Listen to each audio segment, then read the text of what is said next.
자, 여러분 안녕하세요.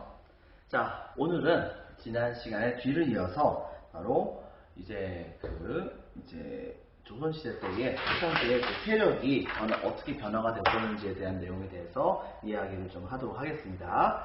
바로 이제 훈구파와 살인파와 관련된 그런 내용입니다. 먼저 이제 내용을 한번 볼게요. 여러분의 교과서는 132페이지에 해당이 되고, 그 다음에 프린트는 이제 새롭게 나오던 프린트 5페이지에 해당됩니다. 내용을 이제 본격적으로 보도록 하겠습니다. 자, 먼저 보겠습니다. 먼저 여러분도 알다시피 조선이라고 하는 나라는 신흥무인 세력과 그 다음에 신진사대부가 같이 연합을 해가지고서 만든 나라가 바로 이 조선이라는 나라였었어요. 그런데 이제 문제가 뭐가 있게 됐냐면, 결과적으로는 이 신진사대부 자체가 조선의 건국에 대해서 찬성하는 측과 반대하는 측으로 갈라지게 되면서, 그러면서 급진파와 온건파로 갈라지게 되었다 볼 수 있겠죠. 결과적으로 여러분도 알다시피 정도전과 조준과 권근과 같은 사람은 결과적으로는 이제 신흥부인과 같이 연합해서 조선이라는 나라를 세웠지만, 이때 당시에 바로 이색이라든가 그 다음에 정몽주라든가 그 다음에 길재 이런 분들의 경우에는 조선의 건국에 대해서 반대를 해가지고서 죽임을 당하거나 그것이 아니라고 한다면 전부 다 지방으로 낙향을 하게 되었다라고 지난 시간에 선생님이 얘기를 한 적이 있었습니다. 이건 바로 그 다음의 이야기예요. 사항은 다음과 같습니다. 먼저 조선이 건국됐죠.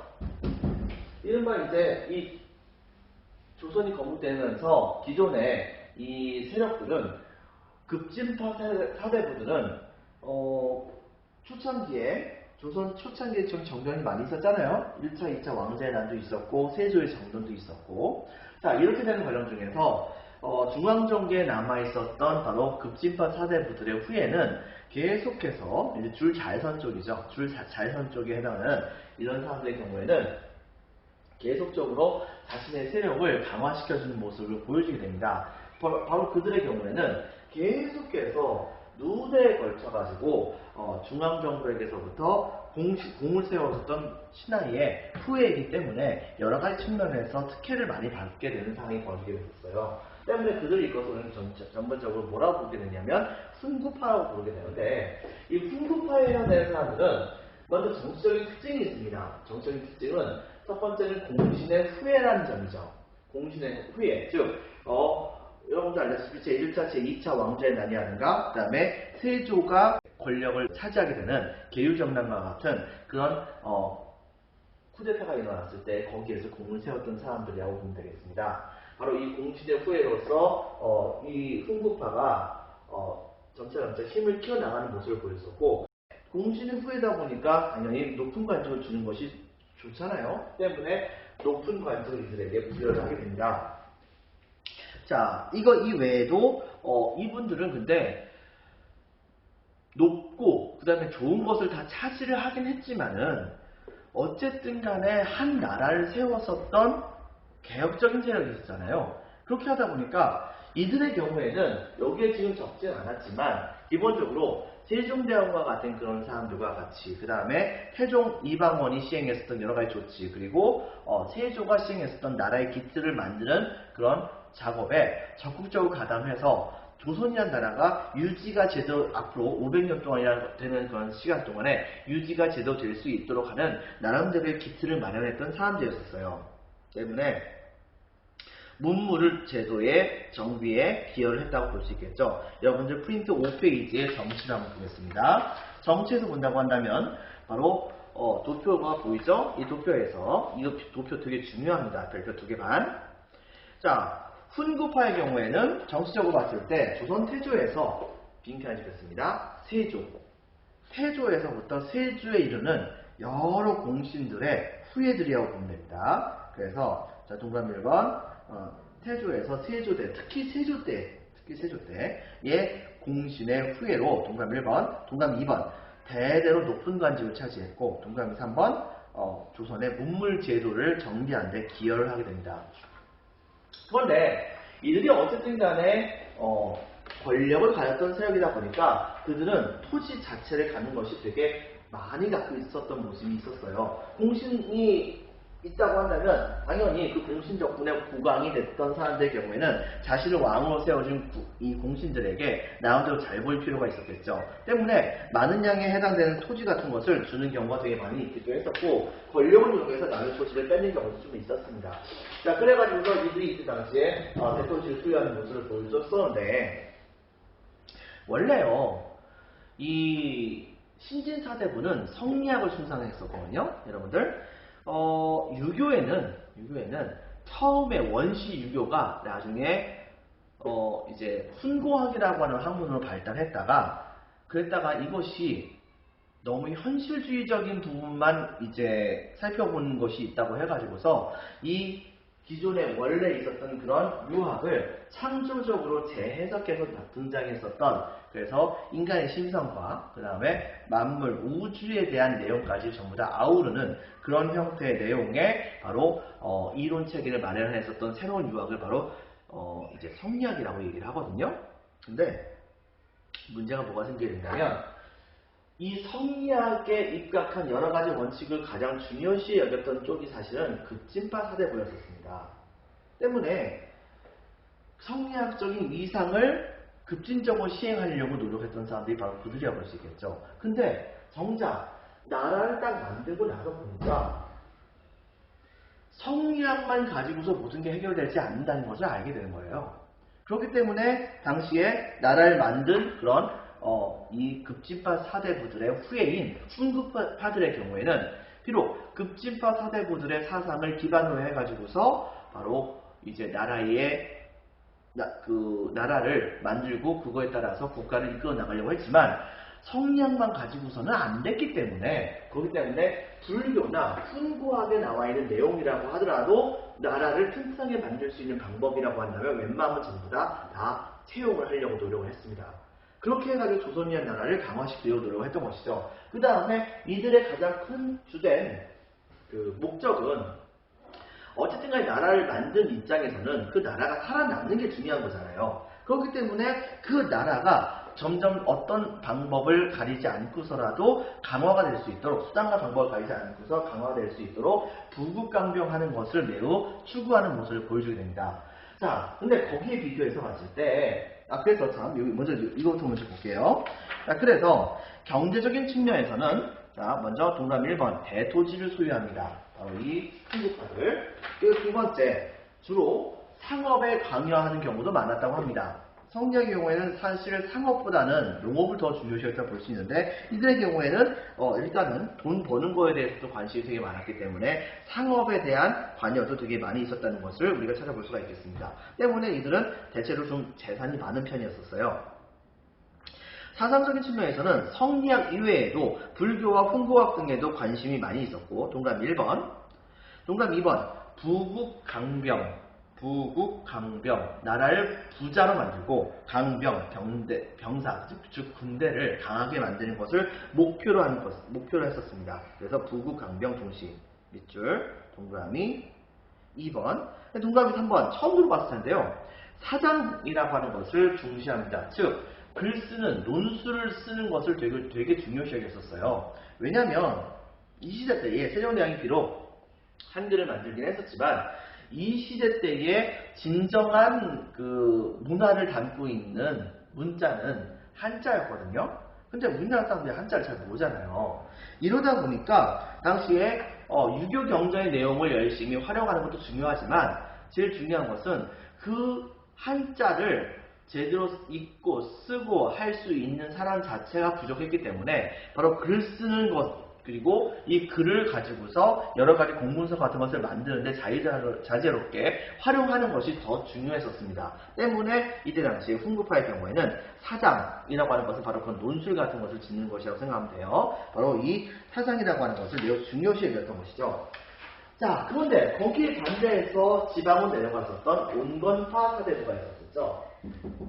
온건파 사대부가 조선시대에 들어와서는 이제 사민파라고 불렀는데 이분들에 대한 얘기를 하게 된다고 한다면 좀 전에 선생님이 얘기했다시피 온건파 사대부들 중에서 죽임을 당했었던 뭐 이색이라든가 그 다음에 정몽주 이런 사람들 말고 길재 같은 분들은 지방으로 내려가서 거기에서 이제 농촌에 은거하게 됐다고 했잖아요.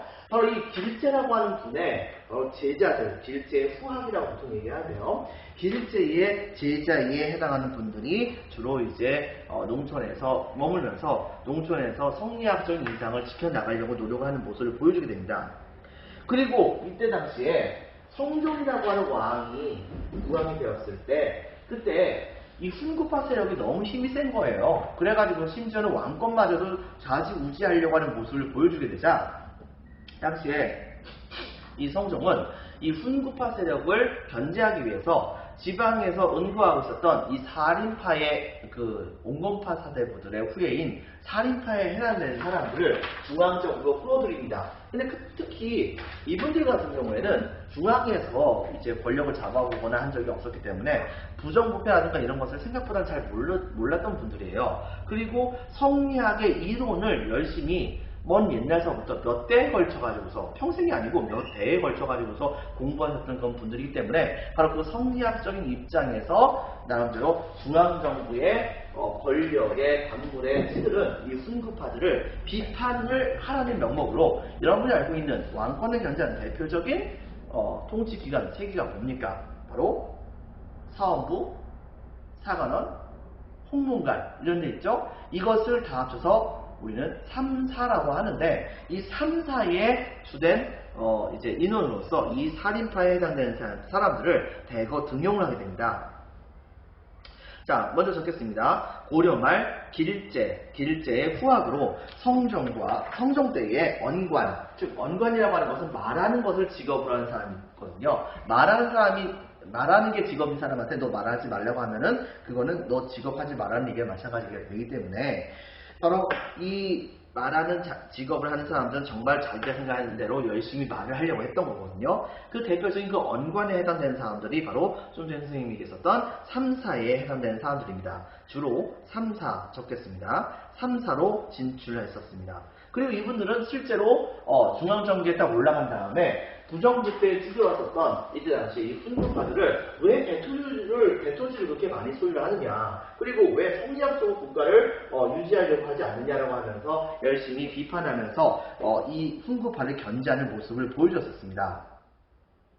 그리고 또 한 가지 성리학적인 향촌 질서 확립의 기여. 즉 무슨 말이냐면 이분들이 성리학을 배우고서 지방으로 내려왔었잖아요. 근데 성리학적인 관점에서 봤을 때 지방에서 살고 있는 백성들이 너무나도 좀 아무렇게나 살고 있는 것 같은 그런 생각이 들었던 거예요. 그래가지고 그분들을 바로 성리학적으로 교화 같은 걸 시켜가지고서 지방 풍속을 유교적인 풍속이 가득할 수 있도록 만드는 역할을 실제로 지방으로 내려갔었던 이 살인파에 해당되는 분들이 이제 거기에서 활약을 하려고 노력을 했다라고 볼 수가 있겠습니다.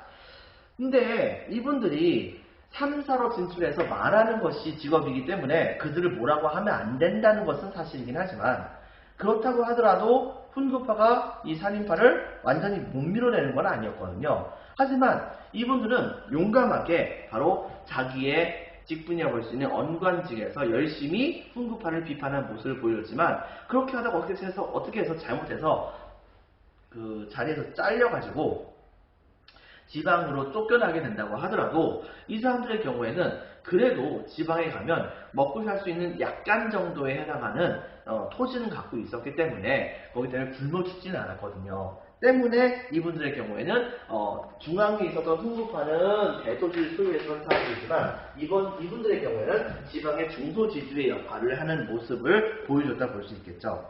자, 사상적인 측면에서는요, 바로 이제 그 온건파 사대부들의 경우에는 사실은 고려라고 하는 나라를 급진적으로 바꾸는 것을 일단 반대했던 사람들입니다. 급진적으로 바꾸려고 했던 사람들이 급진파 사대부들이었는데 성리학을 이용해가지고서 급진적으로 바꾸려고 했던 것이기 때문에 그렇기 때문에 바로 조선이라는 나라가 성리학적인 나라로 확실하게 변신할 수 있었던 것이죠. 하지만 온건파 사대부들은 이걸 반대해서 지방으로 내려가는데요. 문제는 뭐냐면 지방으로 내려간 다음에 학문을 열심히 공부하다 보니까 그러다 보니까는 성리학적 원칙에 대해서 많은 것에 대한 눈이 이제 띄어지게 됐던 것이고 그렇게 하다 보니까는 그때 당시에 바로 이 성리학적으로 열심히 공부를 해 나가는 과정 중에서 온건파 사대부들의 후예라고 볼 수 있었던 살인파들의 경우에는 다른 학문들을 완전히 이제 필요 없는 것이라고 생각하고 오직 성리학만을 숭상하고 성리학에 나와 있는 내용이 최고라고 생각하며 그거에 따라서 조선이란 나라를 만들려고 생각하는 다짐을 갖게 되었던 것입니다. 때문에 동그라미 1번 성리학만을 숭상 밑줄 동그라미 1번 동그라미 2번 왕도 정치를 중요시 여깁니다. 왕도 정치 빈칸을 적겠습니다. 왕도 정치 왕이 도가 있어야 된다. 즉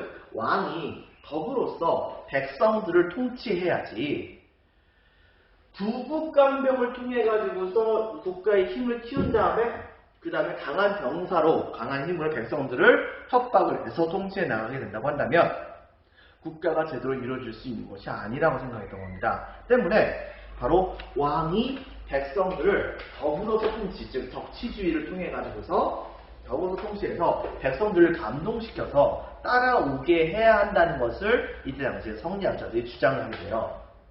이른바 왕도 정치를 이분들이 주장을 했었고 그리고 또 한 가지 중앙에만 성리학적인 그런 사람들이 있으면 뭐합니까? 지방에서 살고 있는 사람들 상당수가 성리학적으로 생각하지 않는다고 한다면 그냥 모래 위에 성밖에 안 되는 거잖아요. 때문에 이때 당시에 이 살인파들의 경우에는 지방에 내려가 있을 때도 지방에 있는 백성들을 끊임없이 성리학적으로 교육시키려고 노력하는 모습을 보여줬고 바로 그렇게 교육하는 것이 자신들의 의무라고 생각을 했었습니다. 그에 따라서 이때 당시에 동그라미 1번 성리학만을 숭상, 동그라미 2번 왕도 정치와 동그라미 3번 향촌 자치를 중시하고 그 다음에 동그라미 4번 경학을 중시했습니다. 여기에 나와있지 않지만요. 프린트에는 경학을 중시했다고 하는데 경학이라고 하는 것은 바로 뭐냐면은 유교 경전입니다. 유교 경전에 대한 학문을 말하는 건데 유교 경전에 대한 학문에 따라서 국가를 통치하는 것이 맞는 거지 사장 같은 걸로 이제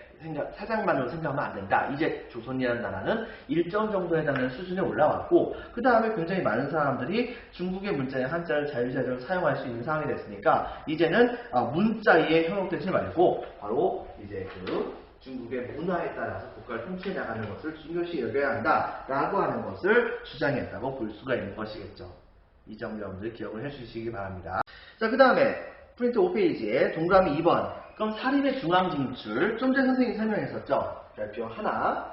자, 훈구파가 너무 힘이 센 거예요. 훈구파가 너무 힘이 세니까 당시의 성종은 과거 시험을 이제 많이 봤었잖아요. 이 과거 시험을 통해 가지고서 실력으로 중앙정계에 올라갔던 건 이 살인파에 해당되는 사람들을 대거 등용한 다음에 이 사람들을 바로 훈구파를 비판할 수 있는 언관직에다가 대거 이제 끌어들게 됐던 것입니다. 이게 왜 중요하냐면 이때 당시에 이 살인파들의 경우에는 원래 조선왕조가 세워진 것을 반대했었던 온공파 사대부들의 후예잖아요. 그래가지고서 지방에만 원래 머물렀던 것이 사실이긴 한데 시간이 많이 흘렀잖아요. 성종 때까지 시간이 많이 흘러가게 되면서 이제는 살인파의 조국은 고려가 아니고 이제는 조선이 된 겁니다. 그렇다 보니까는 굳이 온공파 사대부들의 그런 다짐을 이 후예라고 볼 수 있었던 살인파가 굳이 따를 필요는 없었던 것이죠. 때문에 이들도 입신양명, 즉 출세를 하려고 하는 생각을 하게 됐던 것이고 그러다 보니까 바로 과거 시험을 통해서 중앙정계에 올라가는 모습도 많이 보여줬던 것입니다. 자, 그렇게 되게 됨에 따라서 바로 이 성종이 살인파를 지원해서 이때 당시에 살인파의 대표적인 그런 인물 중에 한 명인 빈칸을 적겠습니다. 김종직. 이 김종직이라고 하는 그런 분 등 바로 살인파를 3사의 언관직에 등용을 하게 됩니다. 3사에 주로 이제 등용했다 보면 됩니다. 그것 때문에 살인파는 성종의 적극적인 지원을 받으면서 강력했었던 훈구파를 열심히 욕을 해댔죠. 바로 비판을 열심히 했던 것입니다. 근데 이제 성종은 그래도 여러분들 우리 조선시대 때 대표적인 되게 중요한 뛰어난 왕을 일컬는다고 한다면 첫 번째 세종대왕을 일컬을 것이고 두 번째 한 정조라고 하는 그런 임금 정도를 바로 여러분들이 꼽을 수 있을 것 같긴 한데 실질적으로 세종대왕 수준만큼이나 조선의 태평성대를 이뤘던 사람이 바로 이 성종이에요. 나름대로 어느 정도냐면은 국가의 기틀을 완성했잖아요. 경국대전을 완성했었잖아요. 그래가지고서 국가를 나름대로 잘 다스렸기 때문에 이분이 당시에 살인파가 너무 훈구파를 또 이제 공격을 하면은 살인파를 또 적절히 또 견제도 해줍니다. 이렇게 되고 훈구파가 살인파를 공격하면은 살인파를 어느 정도 적절하게 보호를 해주고요.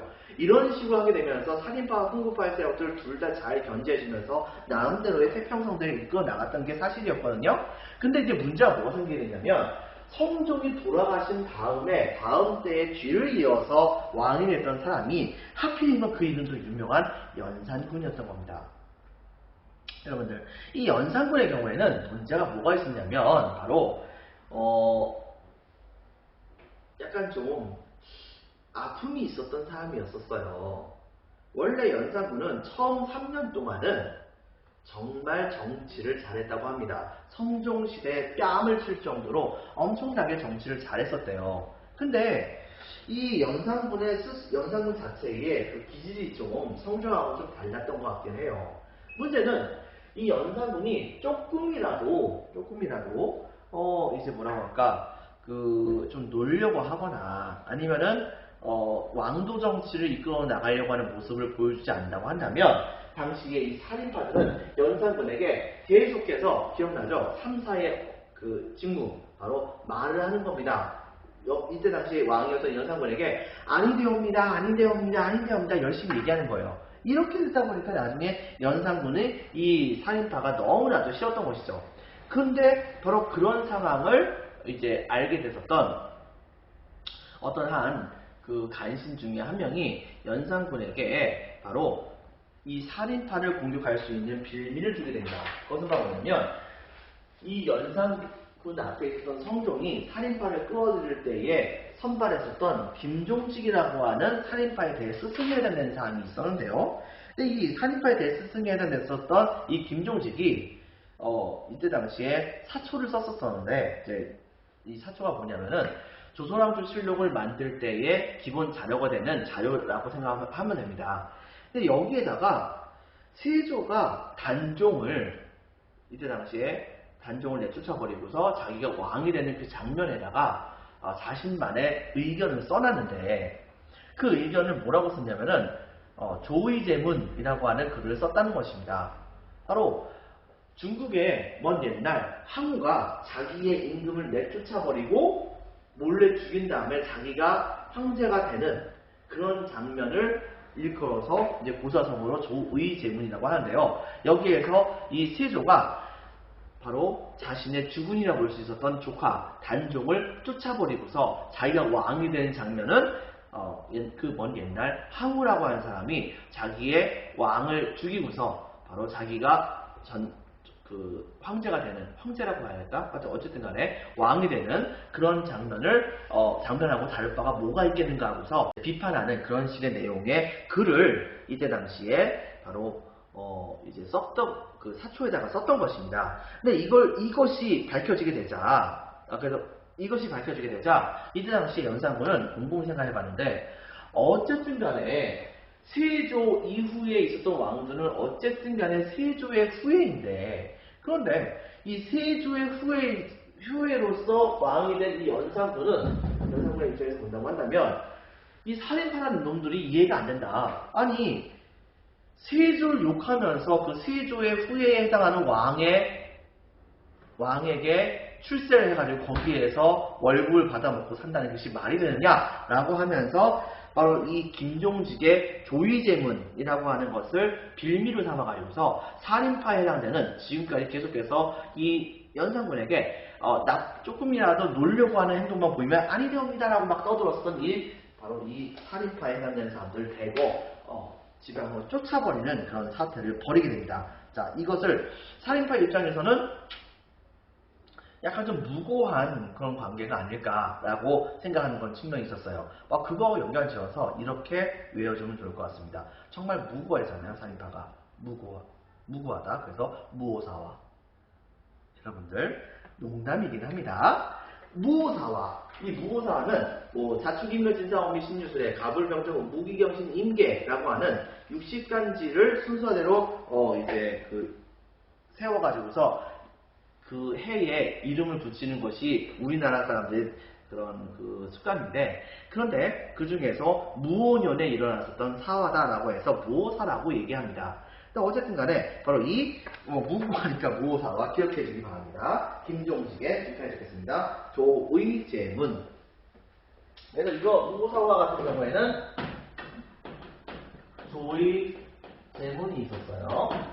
그 다음에 연산군의 경우에는 바로 또 한 가지 얼마 후에 이제 어떤 일이 벌어지냐면 이제 갑자사화라고 하는 사태가 벌어지는데, 연산군은 어렸을 때부터 아픔이 있었습니다. 그 아픔은 뭐냐면 자기 아버지가 자기 어머니를 죽인 사건이었었어요. 근데 실제 내용은 그겁니다. 바로 어떤 것이냐?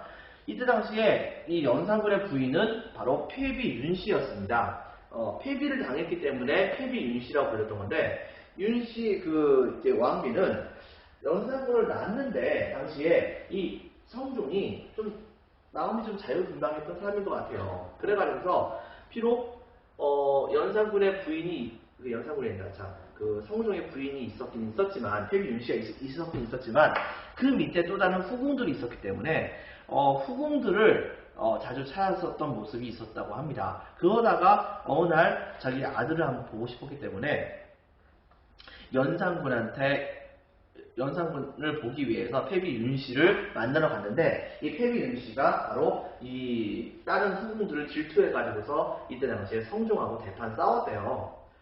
그걸 가지고서 너무 화가 나가지고 이 성종이 한동안 이 폐비 윤씨를 찾지 않았었는데, 어느 날 이제 근데 그럼에도 불구하고 자기 남편이가 얼마나 그리웠겠어요. 그러다 보니까 일부러 이 폐비 윤씨가 해선 안 된 짓을 해버립니다. 바로 어떻게 했냐면은 자기 아들인 연산군에게 이미 상해버린 젖을 주게 된 거예요. 그래가지고 연산군이 배탈이 나게 되자 이것 때문에 깜짝 놀랐었던 성종이 한달음에 달려오니까, 그러니까 이때 당시에 바로 이 성종에게 이제 아들이 아프니까 이제 와서 옵니까 하고서 또 대판 싸우는 모습이 보였대요. 그리고 나서 툭 하면 대판 싸우게 되는데, 어느 날은 성종이 바로 이 폐비 윤씨를 만나러 왔는데, 근데 막 싸움을 벌이다가 그러다가 그만 이 폐비 윤씨가 성종의 얼굴을 손톱으로 긁어버리는 사태가 벌어지게 된 겁니다. 이렇게 되니까 이것은 정말 말이 되지 않지 않느냐라고 생각했던 성종은 당시에 바로 이 폐비 윤씨를 멀리 귀양을 보내버립니다. 왕비의 자리에서 내쫓아버렸던 거죠.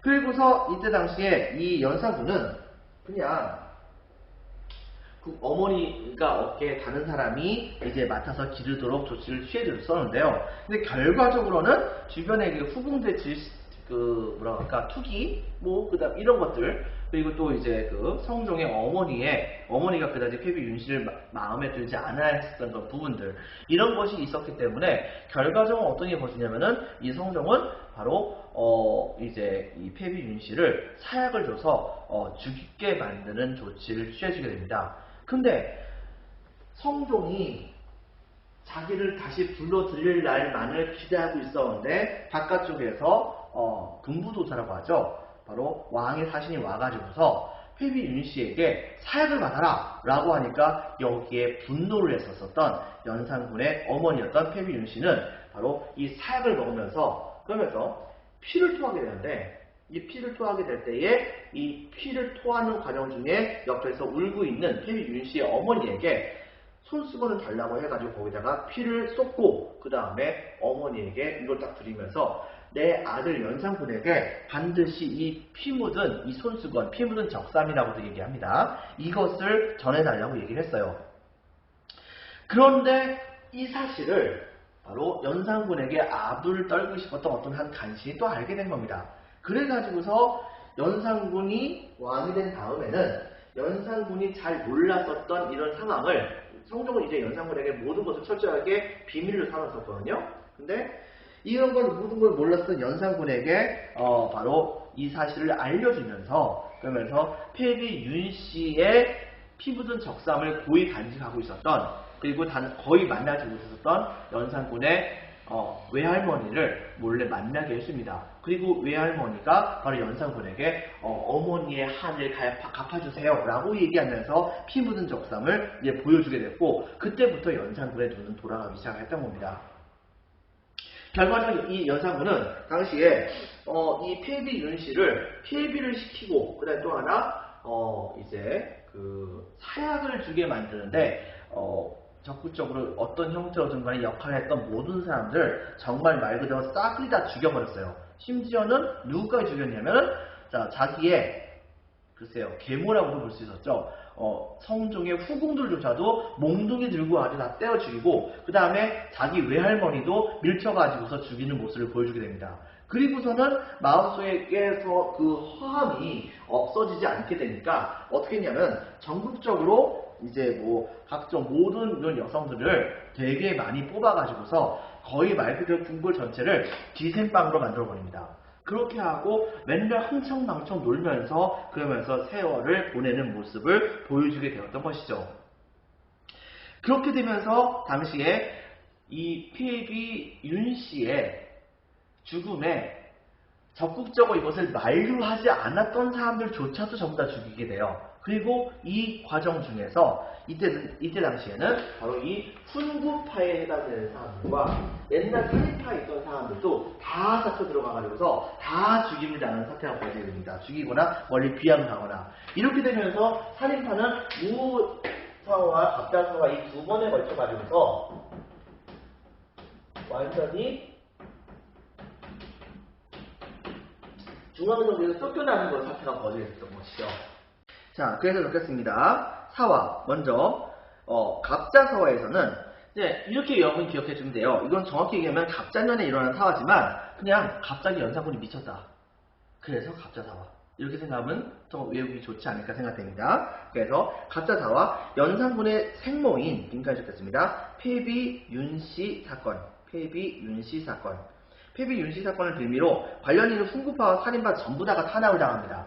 하지만은 연산군의 그런 패륜적인 정치는 이제 얼마 가지 못했어. 바로 훈구파 대신 중에 일부가 연산군의 패륜적인 정치를 더 이상 참을 수 없어가지고서 이른바 쿠데타를 일으키게 되었고 그때 당시에 연산군이 쫓겨나가고 바로 중종이 그 뒤를 이어서 왕위를 차지하게 되는 사태가 벌어지게 됩니다. 중종이 권력을 딱 차지를 하게 되는데 이때의 중앙정부에 올라갔을 때 중종은 새롭게 왕이 됐잖아요. 새롭게 왕이 됐는데 그런데 국가를 통치해 가려면 나름대로 새로운 방식으로 통치하는 것이 맞다고 생각했던 겁니다. 때문에 당시에 나름대로는 합리적이고 그 다음에 백성들을 위한 정치를 하기 위해서 가장 개혁적인 존재가 누군가 찾아봤더니 그게 바로 살인파였던 거예요. 그래가지고 지방에 바로 낮은 그런 관직에 있었었던 이 살인파에 해당되는 건 사람들 중에서 조광조라고 하는 사람을 이때 당시에 뽑게 됩니다. 이 조광조라고 하는 사람을 뽑아가지고서 정치 개혁에 대해서 물어봤는데 이 조광조가 너무 뛰어나게 많은 것을 얘기하는 거예요. 그리고 이 사람이 얘기했던 거에 따라서 정치하게 된다고 한다면 국가가 정말 잘 될 것 같다는 생각이 들었던 겁니다. 그래가지고서 이때 당시에 이 중종은 조광조를 중용을 합니다. 중용을 하고 그리고 이 조광조를 앞세워서 나름대로 개혁 정치를 펼쳐나가는 모습을 보여줬던 것이죠. 거기다가 또 한 가지 바로 이 훈구파 대신들에 해당되는 그런 사람들을 이제 좀 조광조를 이용해서 견제하려고 하는 모습을 보여줬던 것입니다. 왜냐하면 이 훈구파 대신들이 중종을 왕으로 세운 다음에 그 다음에 왕을 자기네들이 만들어줬다고 해가지고서 중종을 함부로 대하는 경향도 좀 있었거든요. 이런 것들 좀 견제하려고 하는 모습이 보였던 것이죠. 그런데 이제 문제가 뭐가 생기게 되냐면 이 조광조가 너무 개혁적이었다는 겁니다. 자, 중종방정 박스 별표 하나 링크해 적겠습니다. 조광조를 등용해서 개혁을 추진하게 되는데요. 조광조는 첫 번째 당시에 과거 시험을 봤는데 이 과거 시험이 철저하게 훈구파 대신들의 자식들에게 유리하게 돼 있었고 부정부패가 아주 그냥 횡행했었다. 그러므로 이런 식의 문제를 해결하기 위해서 바로 이때 당시에 성리학적으로 이름이 높다고 생각되는 사람들의 경우에는 바로 중앙정부에서 지방의 사람들에게 나름대로 추천을 받아가지고서 그래서 관직을 갖게 만드는 일종의 추천제를 볼 수 있는 혈량과라고 하는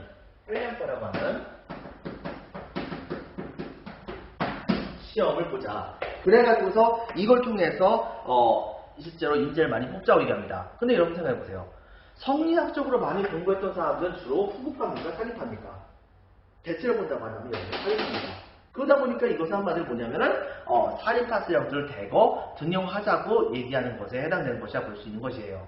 자, 그리고 두 번째는 뭐가 있냐면 바로 동감이 2번엔 동감 1번 그래서 혈리학과 일종의 찬거제 이걸 실시했고, 동감 2번 언론을 활성화했습니다. 즉 연산군이 이제 아니되옵니다 뭐 이렇게 말했었던 언관직들에게 질렸다고 했었잖아요. 근데 그때부터 훨씬 더 많이 이 언관직을 대폭 등용한 다음에 왕이 조금이라도 잘못하거나 조금이라도 쉬려고 하거나 이렇게 하게 되면은 백성들 위해서 일을 하셔야죠. 저는 아니되옵니다 계속 이렇게 얘기를 하는 거예요. 그러다 보니까 나중에는 거의 그냥 중종이 귀에 딱지가 앉을 정도로 그 정도로 거의 진전머리를 낼 정도로 그 정도로 되게 힘들어하는 모습을 보였다고 합니다. 동감 2번 언론의 활성화. 물론 바로 이 언론을 이용해 가지고서 이 조광조를 비롯한 살인파들은 당시의 공신 세력으로 볼 수 있었던 훈구파 대신들을 엄청나게 공격을 했었다 볼 수 있겠죠. 그 다음에 동감 3번은 소격서라고 하는 것을 폐지합니다. 이 소격서라고 하는 것은 도교를 비롯해서 우리나라의 민간신앙과 관련된 여러가지 제사 같은 것을 담당하는 관청을 일컬어서 소격서라고 하는데요. 이것을 주로 이용하는 사람들은 왕실의 어머니 쪽의 그 어른들 있잖아요. 왕비라든가 아니면은 할머니급에 해당되는 그런 대비라든가 이런 사람들이 산천에다가 구슬을 하거나 아니면은 무당을 하거나 제사를 지내거나 이런 것에 관련된 일들을 전부 다 담당했었던 관청이 바로 이 소격서입니다. 그런데 조광조의 입장에서 본다고 한다면 이 소격서라고 하는 것은 일종의 바로 미신에 불과한, 미신과 관련된 것을 다루는 관청이라고 생각했던 겁니다. 그래가지고서 이런 것은 국가의 재정만 낭비하는 것에 해당되는 것이기 때문에 이건 필요 없다라고 해가지고서 동감이 3번 소격서를 폐지하자고 주장하죠. 근데 동감이 4번 최종적으로는 이 훈구파 대신들이 그래도 참을 수 있었던 것은 그럼에도 불구하고 훈구파 세력이 살인파보다 압도적으로 강했기 때문에 그래서 그냥 일단 냅뒀던 거예요. 그런데 이 조광조가 이제 훈구파들에게 이제 돌아올 수 없는 어퍼컷을 한번 날려버립니다. 그것은 바로 무엇이냐? 바로 위훈 삭제 사건이라고 하는 조치를 취하게 된 거예요. 즉 훈구파 대신들 중에서 실제로 이 중종 관청에 가담하지 않고도 그냥 이름만 중종 관청에 가담했던 사람들에게 자기 이름을 써달라고 부탁을 해가지고 이름만 올려놨던 사람들이 되게 많다. 그래가지고 그들에게 나가는 국가의 재정이 너무 많이 나간다. 그러므로 이렇게 바로 가짜로 훈장을 받은 사람들, 가짜로 훈장을 받은 사람들, 가짜로 이제 훈구파가 된 사람들을 각자 공로를 세워가지고서 훈구파 된 사람들을 색출해서 그들을 전부 다 주었었던 상을 전부 다 회수하자라고 하는 그런 이제 주장을 하게 됐던 것입니다. 그리고 바로 그 얘기를 3사를 통해 가지고서 이때 당시에 중종에게 계속해서 얘기를 한 거예요. 그러니까 여러분 생각해 보세요. 중종의 입장에서는 바로 이런 식의 얘기를 듣는 것이 좀 짜증났습니다. 왜 너무 많이 얘기를 하거든요. 왜 두 번째, 훈구파의 입장에서 본다고 한다면 이것은 이 훈구파 자체를 아예 쓸어버리려고 하는 살인파의 계략이라고 생각했던 겁니다. 그래서 정말 말도 안 되는 일이 벌어지는데요. 당시에 그래서 바로 이 훈구파 대신 중에서 일부가 커다란 나뭇잎에다가 주초위왕이라고 하는 글자를 꿀로 글씨를 쓰게 됩니다. 그러자 주변에 있던 벌레들이 그 꿀을 먹기 위해서 나뭇잎을 갉아먹다 보니까 나뭇잎에 바로 한자로 글이 써지게 되는 거예요. 주초라고 하는 말은 바로 조광조의 성씨를 따로 이제 분리를 해가지고서 보면은 주라고 하는 글자하고 초라고 하는 글자가 합쳐져서 조라고 하는 그런 이제 그 글자가 되는 거거든요. 이걸 이제 파자라고 하는데 바로 이것을 이용해서 주초위왕, 왕이 된다는 뜻입니다. 즉 조씨가 왕이 된다. 이런 식의 글을 나뭇잎의 글씨를 쓴 다음에 이것을 왕궁에 있는 뒷뜰에서 발견해서 왕께 받습니다라고 딱 드리는 거예요. 중종에게. 그러니까 이 중종의 입장에서는 딱 봤더니 지금 현재 이 나라의 왕은 난데 사실상 국가를 통치해 나가는 것은 조광조가 아니겠는가라고 하는 의심이 덜컥 들게 됐고, 그 다음에 이 조광조의 그런 개혁 정책이 좀 진절머리가 난 겁니다. 그래가지고서 어느 날 갑작스럽게 바로 병사들에게 명령을 내려서 조광조를 체포하고, 그 다음에 조광조를 따르고 있었던 많은 살인파의 무리들을 대거 지방으로 쫓아버리는 사건을 벌이게 됩니다. 결과적으로 이 나무리 때문에 바로 이 사화가, 선비들이 화를 입게 되는 그런 상황이 벌어지게 된 것이죠. 정말로 상황이 기묘하지 않습니까? 기묘사화. 실제로는 기묘년에 일어났었던 사화라고 해서 기묘사화라고 생각을 하면 됩니다. 적겠습니다. 그래서 자 바로 중종관청 자체에다 별표 하나, 동그라미 1번 현량과의 일종인 선거제 실시, 동그라미 2번 언론 활성화, 동그라미 3번 소격사 폐지, 동그라미 4번 위훈 삭제 주장.